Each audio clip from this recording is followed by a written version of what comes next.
Good morning. I'm getting my garden started, as you can see. And one of the things I like to address today is my greenhouse. As you saw from the video I did a few days ago, I put in my greenhouse, cost $65 from Temu. But the problem I had was stability. Number one, I wanted to make sure that the iron frame would stay on the ground. And number two, I wanted to make sure that the tarp would not come down. And number three, I wanted to make sure that water would not pool in the tarp. So I did several things to take care of that, which were very cost effective, didn't cost a whole lot of money.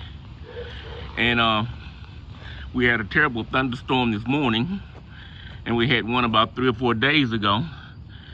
And I have to say, the greenhouse came through it with flying colors. No problems at all. First thing I did, to hold the tarp down, I had these bricks laying around the yard. So I put those on the tarp to hold it down. And that seemed to work pretty good as far as holding the tarp down. I didn't have them down at first, and my tarp flew all over the place. That was a problem. Another thing is this.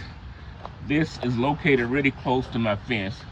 So I hooked this end of it up to zip ties. And that works with that right there. So they helped out a great deal right there. And now give me 1 second while I unlock this thing. Unzipper it rather.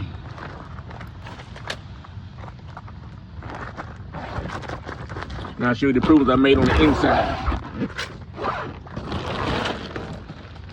Sorry about that. Inside the greenhouse now. Now, on the inside to hold down the frame, I bought these planter boxes. Well, I didn't buy them. Most of them were in my garden already. And I used them for some raised garden beds a few years ago. But now I noticed they are perfect for holding this down. You can go to some place like Home Depot, get them for between $3 and $4 a piece. And it's a cheap way of holding down the frame. And it actually works really well. I put about 3 or so on each side to hold it down. And it works well. Other issue I had, which was a major issue, was the fact that this roof would pool water because there was no center post included in the garden bed sets of what it would pool water. So what I did was I bought 2 8x2x2s from a local hardware store. Now hook them up and made a center pole for this. Move back so you can get a chance to see this better. And they're really expensive, more than $3 or $4 a piece of pole, and tied with zip ties. And then to further strengthen it, I found these bungee cords at the same place. And I ran the bungee cords over top of the wooden poles. And get bungee cords that are good enough to be tight across there. You don't want to get them too big so they'll be loose. You want to make sure that they can be tight across there.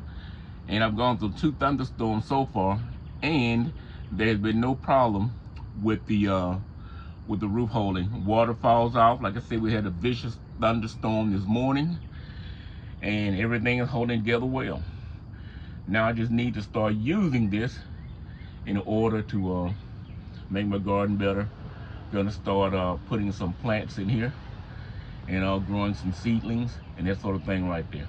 So for $65, it wasn't a bad investment, and to do the improvements probably cost me less than $75. So it wasn't a bad investment at all. So you should, if you're like me, you don't have a whole lot of money to spend, this is a cheap way of taking a cheap Temu greenhouse from any place and making it into a structure that will last you at least a few years. I don't think it's gonna last forever, but it should last a while. Anyway, that's all I wanted to show you all. Have a nice day.